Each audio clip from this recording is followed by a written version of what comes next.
मग पुसो नियमरायासी पुन्हा येती भूलोकासी त्रयोदश दीन जीवासी द्वारदेशी ठेवी ती. आणि मग तो पहिल्या दिवशी यम त्याचा जीव घेऊन जातो यमलोकाला घेऊन गेल्यानंतर ना पहिल्याच दिवशी जीव त्याचा यम नगरीला जातो.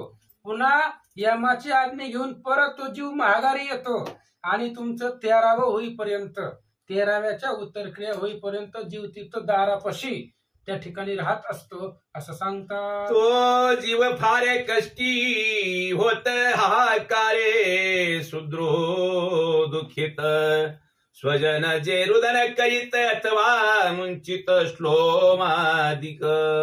आणि तो जीव दरवाजामध्ये असतो 13व्याची क्रिया होईपर्यंत.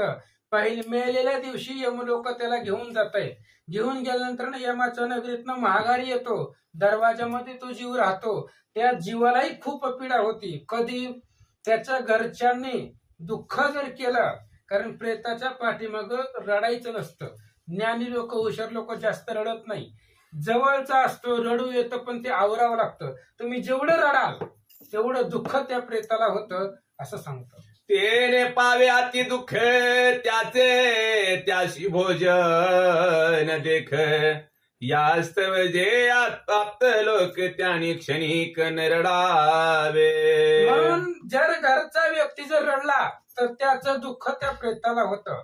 म्हणून त्या प्रेताला दुःख होऊ नये म्हणून क्षणिक थोडस रडलं तरी चालतंय. अफाट रडायचं नाहीये. जास्त रडलं की त्या प्रेताला दुःख होतं, कारण तो जीव कुठं गेला नाही, तिथंच दरवाजामध्ये असतो. म्हणून घरच्यांनी हे काही नियम पाळावे असं सांगतो. मागुती गरुडा प्रति मधुसूदन स्वय सांग तसे आपण पिंड देह झाला निर्माण त्रयोदश दिन प्राप्त होता. आणि परत भगवान परमात्मा गरुडाला सांगू लागले, आता ऐका. पिंड देह त्याचा निर्माण झाला 3ऱ्या दिवसापर्यंत. पिंड देह त्याचा निर्माण झाला. आता इथून पुढे त्या देहाचं पुढं मार्गक्रमण कसं आहे ऐका. महामार्गे गमन करी प्रेत दिवारात्री बभूक्षित मार्गे असे पत्राशी बने बहुत दुखत अत्यंत तेने पावे. आणि ते प्रेत तिथं प्रेताचं दहन केल्या 3ऱ्या दिवसापासून ते प्रेत यमलोकाला जात असताना त्या जीवाला खूप क्षुधा लागलेली असते. जात असताना तलवारीची पानं असतात रस्त्याला. कुठं यमलोकाच्या नगरीला जाताना. म्हणजे यमलोकाच्या नगरीला जाणं तरी सुखाचं आहे का? त्या जीवाला तलवारीच्या पानामधून अंगाला टोचतायत. तिथून आतमध्ये पुढे यमनगरीला जावं लागतं. पुढं सुदे तृष्णेशी पीडा फार ऐसे प्रेत पावे यम पुर शायसी 1030 वरती न उपर योजने वरती. आणि जात असताना त्या प्रेताला क्षुधा आणि तृषा तहान भुकेचा खूप पीडा होत असते. आणि एवढ्या मार्गक्रमणामधून त्याला यमनगरीला जावं लागतं. आणि ती यमपुरी काय यमनगरी काय जवळ आहे का खूप दूर आहे. कितीतरी योजना 300 योजना इथून वरती ती यमलोक आहे. आणि तिथपर्यंत त्याला त्रास सहन करत त्या जीवाला जावं लागतं असं सांगतात. इतुके अंतर यमलोकासी भूलोकासी प्रेता जावयासी 247 योजनासी प्रतिदिवशी चालावे लागे. आणि इतके अंतर आहे यमलोकाला जाण्यासाठी. जमिनीपासून यमलोक एवढं अंतर आहे. आणि त्या यमलोकापर्यंत जात असताना त्या प्रेताला 247 योजन 4 किलोमीटरचा एक योजन आहे. मग 247 योजन सांगितले. किती किलोमीटर होते बघा. तेवढं रोज चालावं लागतंय त्या प्रेताला बरं यमनगरीमध्ये जाण्यासाठी. रोज एवढं मार्गक्रमण त्याला करावंच लागतं. पुढं महादुःख मार्गे पावत यम पासे बद्ध नित्य हा ऐसे रुदन करीत स्वग्रह त्याजून यमपुरी जाई. आणि रस्त्यानं जात असताना आता यमाच्या नगरीला जायचा रस्ता काय सोपा आहे का?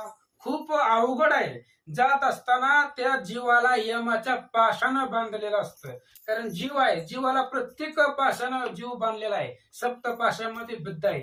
त्या यमाच्या पाशानं जीव बांधलेला असतो. त्याच्या शरीराला खूप वेदना होत आहे आणि स्वतःचं घर त्याजून त्याग करून यमपुरीला तो जात असतो. आता जाताना त्याला काय त्रास होतो ऐका. पूर्ण संवत्सरात षोडश विराम असते प्रेतास, प्रतिश्रादी एक मुहूर्त प्रेतास सावकाश वैसविती.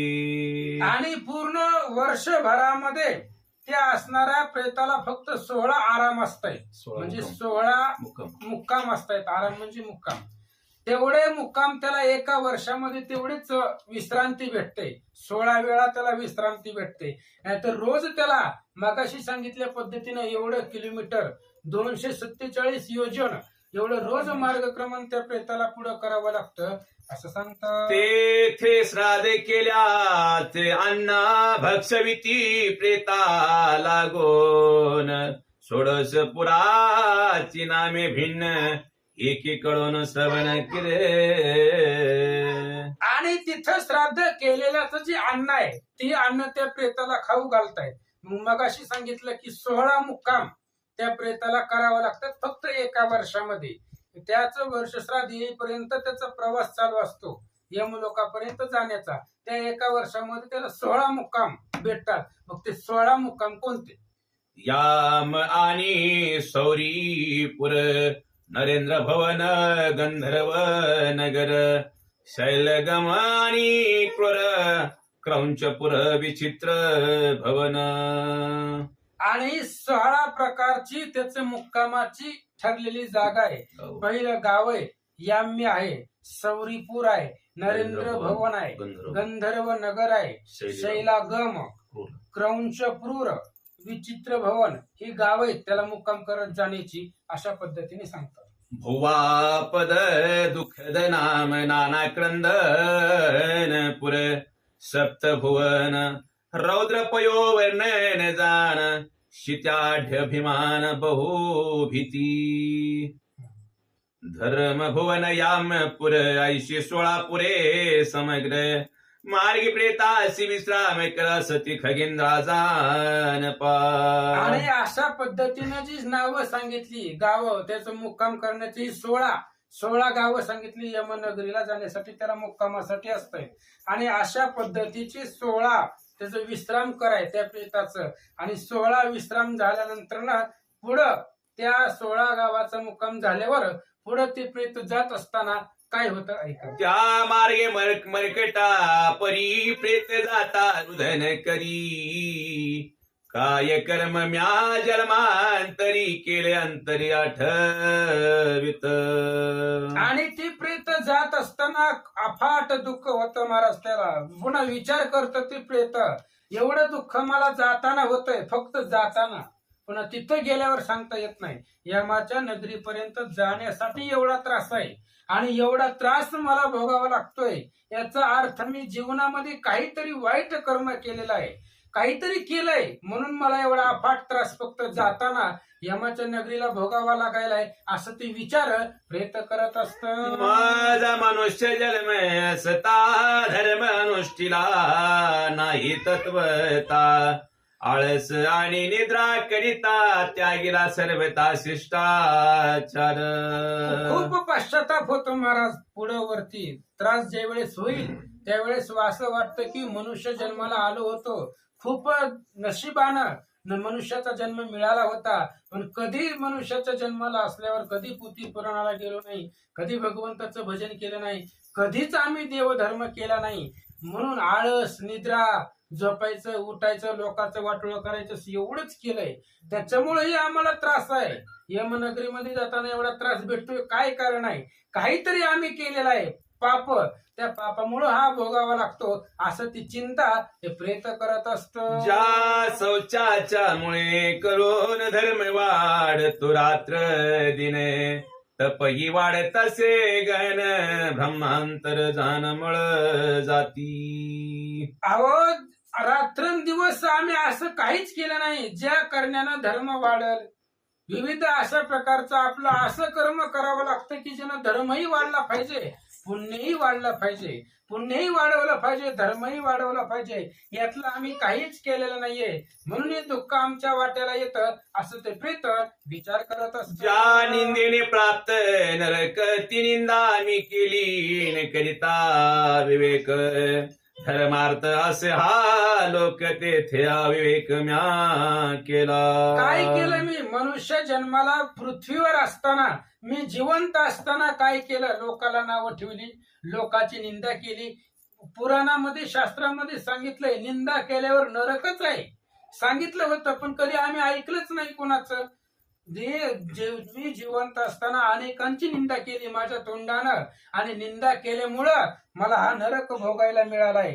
ज्या कर्म करताना जी धर्मवान लोक आहेत, जी पुण्यवान लोक आहेत, त्यांनाही मी नावं ठेवली, त्यांनाही मी चांगलं म्हटलो नाही, म्हणून हे पाप माझ्या वाट्याला येत आहे असं विचार ते प्रेत करत असत. दारागृहानी पुत्र यात वय गेले समग्र नित्य अन्नदान परोपकार नाही नवन मात्र खर्चिले. मी जीवनामध्ये काही केलं नाही महाराज, कसलंच तिळा एवढं सुद्धा अन्नदान कुणाला दिलं नाही, कुठली पंगत घातली नाही. पुन्हा माझी पत्नी, बायका, लेकर, मुलं यांच्यामध्येच राहिलो, यांना सोडून वेगळंच झालो नाही, यांच्यामध्येच गुरफटून गेलो. आणि तिळा एवढं सुद्धा, मिठा एवढं सुद्धा, किंचित सुद्धा मी अन्नदान केलं नाही, द्रव्यदान केलं नाही, कुणाला काही दिले नाही. त्याच्यामुळं इथं यमाच्या नगरीमध्ये हा मला त्रास सहन करावा लागतो असं ते प्रेत विचार करत. ज्या पुरुषाने धनसंचय केला त्याचा जीवित्वान्वय धिक्कारी जीव प्रेतमय दुःख समय प्राप्त मज झाला. आणि एवढं दुःख होण्याचं काय कारण आहे? धन संचय केला, दुसरं काय?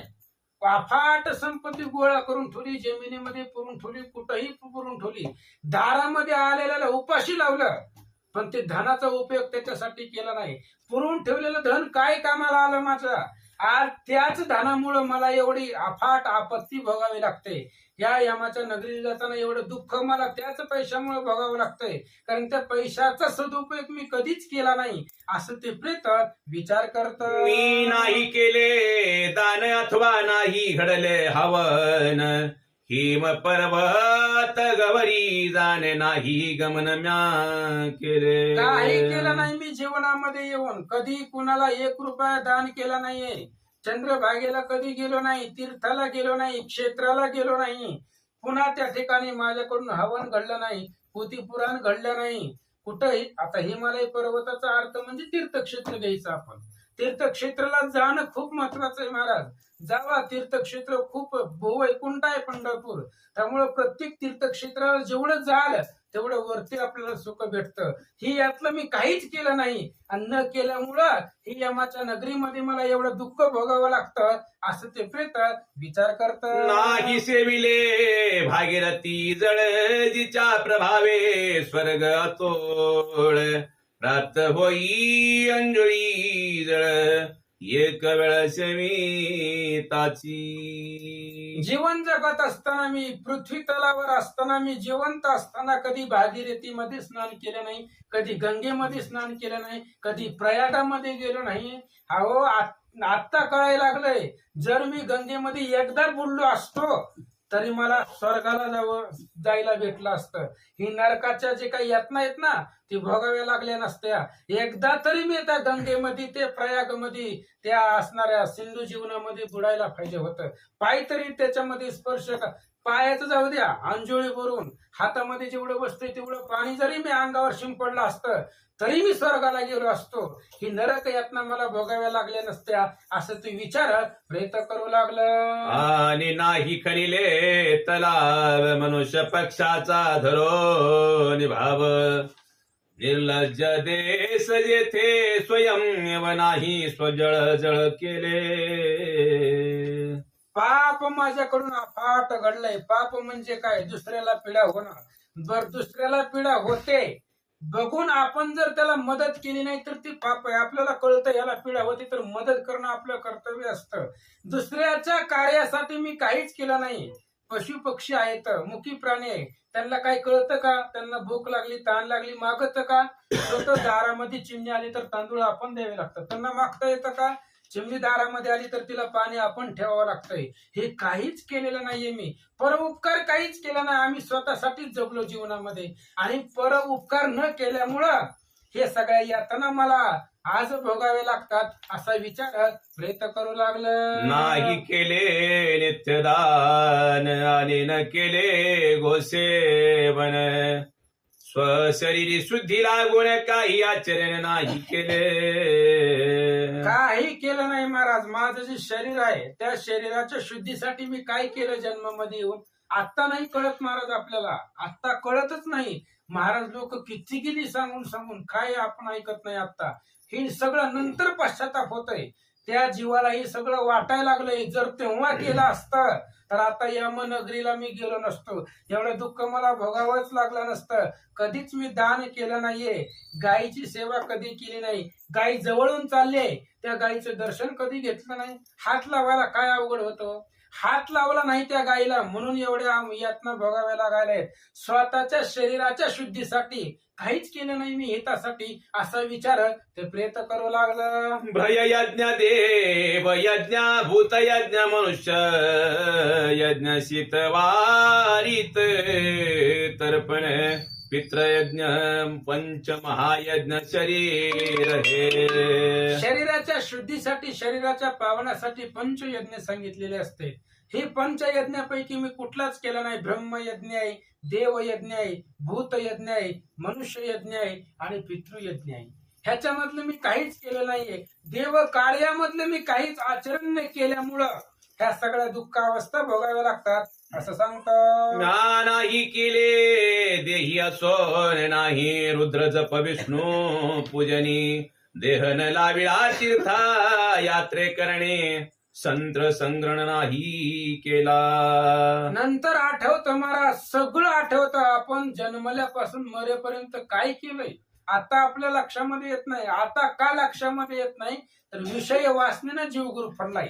आता आपण मायेमध्ये अडकलो आणि मायेमध्ये असल्यामुळे आपल्याला सगळं सुख भेटतंय.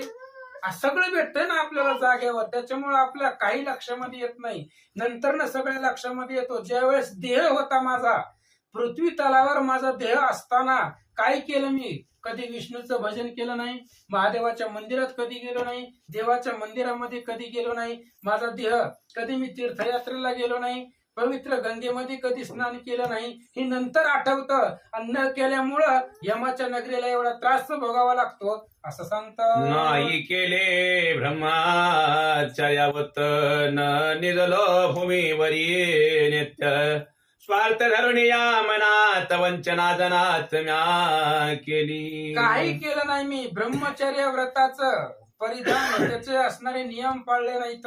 कधी जमिनीवर झोपलो नाही. गादी शिवाय तर कधी खाली झोपलोच नाही. खाट, गादी, पलंग याच्यावरच झोपलो. जमिनीवर कधी निद्रा केली नाहीये. आणि पुन्हा स्वतःचा स्वार्थ मनामध्ये धरला आणि स्वतःचा स्वार्थ मनात धरून दुसऱ्याचा कधीच विचार केला नाही. माझंच चांगलं कधी होईल हा सगळा मी विचार केला. म्हणून आज मला एवढं दुःख प्राप्त होतंय असा विचार. अजून त्याला यमनगरीला जायचंय. जाताना रस्त्यामध्ये ते प्रीत विचार करत. लोभ काम क्रोधे करुणा द्रोह भूतगणासी जाणे शरीर हे तुमनी धरून नाही कल्याणा फुले केले. काही केलं नाही महाराज. उद्या आपण मेल्यावर कसं होईल याचा विचार मी आज अगोदर करायला पाहिजे होता. माझा देह असताना जर मी विचार केला असतं, पोथी पुराण वाचलं असतं, त्यात सांगितल्याप्रमाणे जर केलं असतं, शरीराचं कल्याणासाठी जर मी काही केलं असतं तर डायरेक्ट स्वर्गाला गेलो असतो. ह्या नरकाच्या भानगडीत पडावंच लागलं नसतं. काय आम्हाला अफाट राग येत होता. रागानं लोभानं मला जिंकलं होतं. राग आणि लोभामुळे मला काहीच कळलं नाहीये असं ते प्रेत विचार करू लागलं. ब्राह्मण भुक्त शेष नाही सेविले माता पितयाचे चरण वंदिले मधुर वाणीना तो शविले श्री म्हणे चांगले पती मन. अहो मी काहीच जीवनामध्ये येऊन केलं नाही हो. आई वडिलांची सेवा केली नाही. आई वडिलांची सेवाच जाऊ द्या, कधी मी त्यांचं दर्शन घेतलं नाही. आई वडिलाचं जाऊ द्या, कधी मला बायकोनं सुद्धा चांगलं म्हटलं नाही जीवन जगत असताना. माझ्या पत्नीनं सुद्धा मला नावं ठेवावी एवढं मी वाईट कृत्यानं वागलो. माझ्या घरच्यांनी मला कधी चांगलं म्हटलं नाही, लोकांनी चांगलं म्हटलं नाही, आई वडिलाची सेवा केली नाही, त्यांच्या पाया कधी पडलो नाही, म्हणून मला हे दुःख भोगावं लागतं असं विचार ते प्रेत करावं लागलं. पती मरतागिनी प्रवेश नाही केला मी सावकाश, वैधव्य धर्म विशेष क्रतोपवास नाही केला. आणि स्त्रियांसाठी सुद्धा सांगता येतात, हे स्त्रियांचं सांगू लागले. पती निधनानंतर ना अग्निप्रवेश असतो, तो मी केलेला नाहीये. बर ती नसेल केला, वैधव्य धर्म आहे. पती मेल्यानंतर ना स्त्रीला वैधव्य येतं. त्या वैधव्यामध्ये जी प्रथा असताय, जे नियम असताय, ते नियम सुद्धा मी पाळले नाही, तर म्हणून हे भोगावं लागतं असं सांगतं. नाही केले शरीर शोषण, परांना विषये उद्भुक्त मन, प्रतिग्रहाचे दुष्टधन कुट साक्षीन वारंवार. अहो पर अन्नाविषयी फक्त दुसऱ्याच्याच पैशावरती आमचं मन राहिलं आयुष्यभर. आम्ही कधीही कोणता उपवास केलेला नाहीये. काय केलं जीवनामध्ये? कुठलाच उपवास केला नाहीये जीवनामध्ये. शरीराचं शोषण म्हणजे शरीराला त्रासच दिला नाही ना, पाहिजे ते मिळालं आम्हाला जागेवरती. त्याच्यामुळे उपवास करण्याच्या भानगडीतच आम्ही पडलो नाही. आणि उपवास न केल्यामुळं, परद्रव्यावरती मन ठेवल्यामुळं, दुसऱ्याची निंदा केल्यामुळं, दुसऱ्याला वाईट बोलल्यामुळं, दुसऱ्याच्या धनावरती लक्ष ठेवल्यामुळं ही सगळं नरकाचा भोग आमच्या वाटेला आला असं सांगतं. द्रव्य मिळविले अपार, नाही तृष्णा शमिली लव मात्र, समान पंक्ती सह भोजन सांद्र, पूजा प्रकार न संपादिला. मी फक्त पैशाच्याच माग लागलो, द्रव्याची साठवण केली. बरं एवढं पैसे आम्ही कमवले तरी सुद्धा आमची भूक भागली का पैसे कमवण्याची? सुख आम्हाला मिळालं का? हा कुटुंबामध्ये कधी आम्ही एकत्र जेवलो नाहीये. कुटुंब जेवत असताना त्या पैसे कमवण्याच्या भानगडीमध्ये परिवारासोबत कधी आम्ही भोजन केलेलं नाहीये. कधी बायको लेकरामध्ये बसून जेवलो नाहीये. कधी कुणाच्या संगतीमध्ये आलो नाही. फक्त उठल्यापासून झोपेपर्यंत पैसाच कमवण्याच्या भानगडीमध्ये पडलो, म्हणून हा नरक भोगावा लागतो असं सांगतात. पाका माझी केली वंचनान, संतोष विले स्वजना, ऐसी शरीराची धरोनी तृष्णा, परलोक साधना नाही केले. आणि स्वतःचे जे काही स्वजन लोक आहेत, आपल्या जवळची माणसं असतायत, मित्र असतायत, घरचे बाहेरचे जवळचे आपते लोक असतायत, माझ्यापासून ह्या लोकांना कधीच आनंद वाटला नाही. मी जीवन जगत असताना मी आल्यावर कधी चार लोकांना सुख वाटलं नाही, समाधान वाटलं नाही. स्वतःच्या लोकांना मी कधी आनंद दिला नाही. फक्त शरीराचं, मनाची कधी शांती झाली नाही. आणि मनाची शांती न होण्यासाठी अफाट संपत्ती कमवत राहिलो. परलोकामध्ये गेल्यानंतर ना हा देह मेल्यावर या देहाचं काय विचार होईल, काय होईल याचाही विचार मी कधी केला नाही असं सांगतात. ऐसा प्राणी विलाप करे, मार्ग क्रमिता नित्य करीत, क्रूर यमदूत ताडीत, कष्टे प्रेत मार्ग चालते. आता ते प्रेत निघालंय. ते प्रेत यमनगरीला जात असताना त्याच्या मनामध्ये हा विचार आलाय आता सांगितलेला. जर मी जिवंत असताना जर एवढं कर्म केलं असतं तरी जाताना जे दुःख आहे हे दुःख मला प्राप्त वाटलं नसतं. जाताना यमाचे दूत त्याला मारतात महाराज. तलवारीच्या पातेमधून त्याला पुढे जावं लागतं. आणि जात असताना यमाचे दूत त्याला ताडण करत असतात, खूप मारत असतात. अफाट दुःख त्या प्रेताला होत असतं असं सांगतात. पदोपदी मूर्छा यमान, ऐसा प्राणी विलाप गण, जाया पुत्राधिक स्मरण क्रंदायमान होत असे. अहो पावला पावलीवर तो चक्कर येऊन पडतो. एवढा दुर्धर मार्ग आहे यमाच्या नगरीला जाताना. एक पाऊल गेले की तो चक्कर येऊन पडतो. पुन्हा यमाचे दूत त्याला मारतायत, पुन्हा थोडस गेले की चक्कर येऊन पडतो. खूप रडतो तो आणि आपल्या बायको पोरांना हाक मारतो. तेव्हा कोण येणार आहे यमाच्या नगरीमध्ये? त्याला कोण सोडवायला येणार आहे? तुकाराम महाराजांचं प्रमाण आहे. तुका म्हणे तुझं सोडविना कोणी एका चक्रपाणी, वाचोनिया कोणी सोडवायला येत नाही महाराज. आपण बायका आपली म्हणतोय, लेकरं आपली म्हणतोय, देह आहे तोपर्यंत आपला आहे. ह्या यमाच्या नगरीला जाताना एवढा त्रास होतोय, तो बायका लेकराला हाका मारतोय, कोण चाललंय त्याला वाचवायला? अफाट दुःख आहे. अजून ऐका, म्हणे हा जाये हा सुत ऐसा होरात्र शोक करीत, तयाचे दुःखाचा भावार्थ किती म्हणून सांगावा.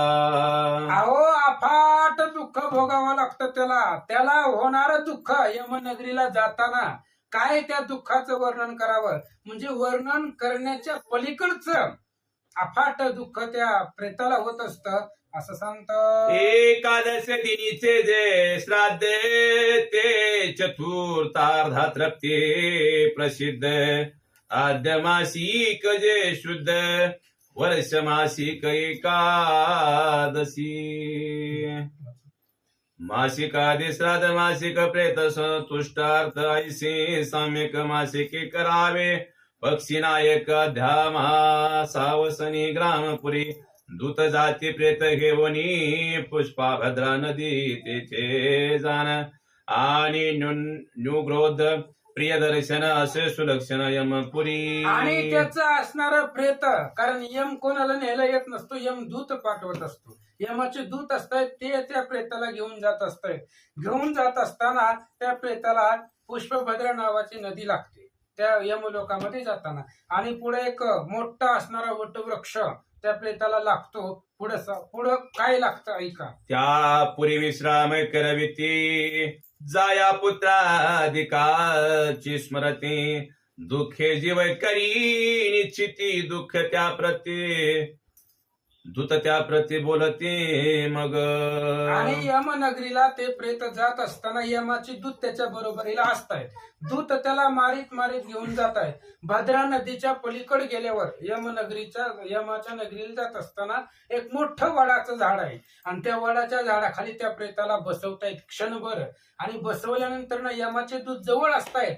ते यमाचे दूत त्या प्रेताला काय विचारतात, म्हणे तुझे कोठे गेले धन, कोठे पुत्रे जाया सुलक्षण, कोठे मित्र बंधू जन, पूर्व पुण्याने प्राप्त धन ते. त्या वडाच्या झाडाखाली त्या प्रेताला बसून यमाचे दूत विचारतायत, कुठे तुझी बायको, बोलव तिला इकडं, बोलव बरं, कुठे तुझी पत्नी, कुठे तुझे मित्र, कुठे आहेत, भरती अफाट संपवलेला पैसा तुझा कुठे, कुठे तू आजपर्यंत सगळं कमवलेलं, तुझा मुलगा, तुझा पत्नी, तुझी सगळी लेकरं, तुझी स्वजन, तुझं नातं गोतं कुठे, बोलव त्यांना. अशा प्रकारे यमदूत त्या प्रेताला बोलतात. ते त्वा नाही देश काल, पाहून बापा नदी धले विप्राची या पाणी, यास्तव या तुझे लागोन यातना मी भोगवितो. बाबा तुझ्या लक्षामध्ये येतंय का, तुला एवढं दुःख होतंय त्याचं कारण काय आहे? आम्ही काय कोणाला बी त्रास देत नाही, आम्हाला यमाची ऑर्डर आहे. यम ज्याचं जसं सांगल त्याला आम्हाला कर्तव्य करावं लागतं. तू जिवंत असताना काहीच कृत्य केलं नाही जेणेकरून तुला सुख द्यावं. आम्ही सुख तुला कसं द्यावं? तू जीवन जगत असताना कधी ब्राह्मणाच्या हातावरती पाणी दिलं नाही, अतिथी दारामध्ये आहे त्याच्या हातावर वंजळवर पाणी, त्याला अन्नाचा घास तू दिला नाही, कसं तुला सुख द्यावं? आणि हे सगळं केलं नाही म्हणून आम्ही तुला अफाट दुःख देतोय असं यमाची दूत त्या प्रेताला बोलतात. यमगीता जी यमे आम्हा कथिली, ती शुभत्वा का नाही आई केली, ऐकोनी भक्ती का नाही बैसले, नास्तिके भासले तुझ खरी. बाबा तू जिवंत असताना किंवा इथं आल्यापासून यम गीता असते आमच्याकडे, यमाचे बी काही नियम असते, धर्मशास्त्र प्रवृत्तीनं सांगितलेलं आहे. ती सांगितली होती यमराजानं, तू ती ऐकली नाही. जाऊ द्या मरू द्या म्हणून विषय सोडून दिला, आणि विषय सोडून दिल्यामुळं तू कधी ऐकलं नाही, भक्ती केली नाही, श्रवण केलं नाही, पठण केलं नाही, नास्तिक वृत्तीनं ह्या सगळ्याचा तू परिहास केला, म्हणून तुला आम्ही दुःख देतोय असं यमाचे दूत त्याला बोलतात. यास्तव लौकिकाचार केला न धर्मत्वा आचरिला, म्हणून क्लेश हे तुझला करावे आम्हाला गती. म्हणून तुला आम्हाला दुःख द्यावं लागतंय. आमची इच्छा नाही तुला दुःख देण्याची, पण तू लौकिकामध्ये असताना कुठल्याच प्रकारचं धर्माचं आचरण केलं नाही, कधी चांगल्यानं वागलं नाही, कधी कुणाला नीट बोलला नाही, म्हणून तुलाही दुःख देतोय मी. अशा प्रकारचे यमदूत त्या प्रेताला बोलतात. हर्ष प्रेत व्याकुलांतरे दूत आश्वासते समग्र. द्वयमासिक तेथे साचार घेऊन शौन्यपुरी मग पावे. अशा पद्धतीचं ते प्रेत व्याकुल होत, खूप दुःख होतं त्याला.